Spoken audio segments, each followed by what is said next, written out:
Hello there, grumpy old fart here. This is an unexplained phenomena video of disappearing towns, and this is kind of disturbing. So keep that in mind. The ending of this is going to be very disturbing.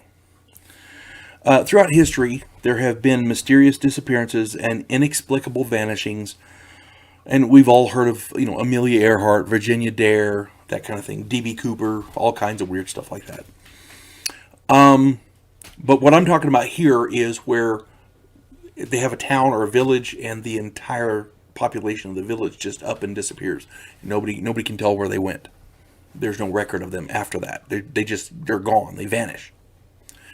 And people tend to scoff at stuff like this, but I was doing a little bit of research, and I found that there's a disturbing amount of these that actually happen, and it's not in any localized area.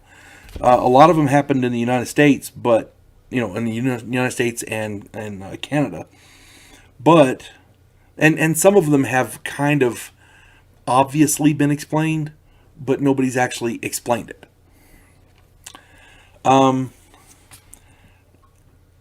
It does sound far-fetched, but like I said, there's a disturbing amount of these.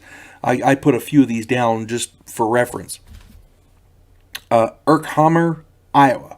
Urkhammer, Urkhammer, Iowa, in 1928. Hoer Verde, Hoerverde, Hoer Verde, in Brazil, from 1923. Ashley, Kansas, 1952. I'm going to talk about that one here in a minute. Angikuni, Angikuni, Canada, in 1930.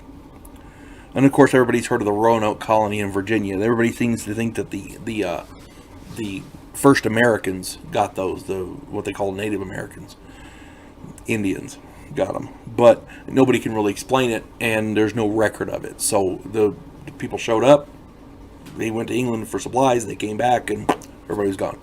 Nobody knows what happened to them. They're still trying to figure out exactly what did happen to them. Excuse me.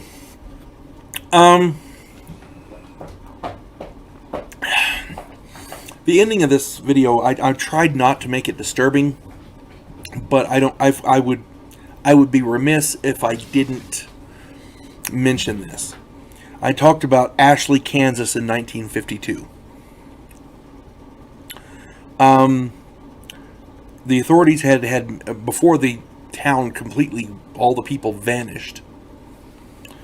The authorities had many reports of a small black opening in the sky following an earthquake. So there was an earthquake and then a small black opening in the sky. These are the official reports. Okay. Then there was a mysterious phone call to the police stating that the dead had returned and were after them. The caller apparently was in hiding in a closet somewhere in her house, and she was frantic. She was whispering frantically on this phone call, and the policeman was the officer that was talking to her was trying to get information and things like that. In the background, glass could be heard breaking, and then there was an interaction with somebody that the caller called her dead child. And this dead child's voice was heard in the background. So, whatever the hell is going on with these towns, it may not be normal. It may be supernatural in origin. Because if a black hole opens up in the sky, I don't care who you are, that's not normal. Earthquakes, I can understand.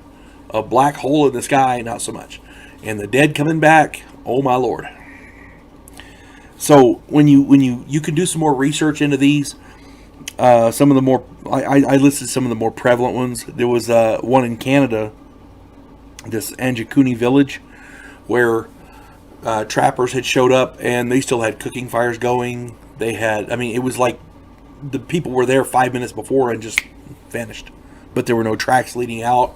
It was like it's like the Enterprise showed up and beamed everybody up, and it's crazy.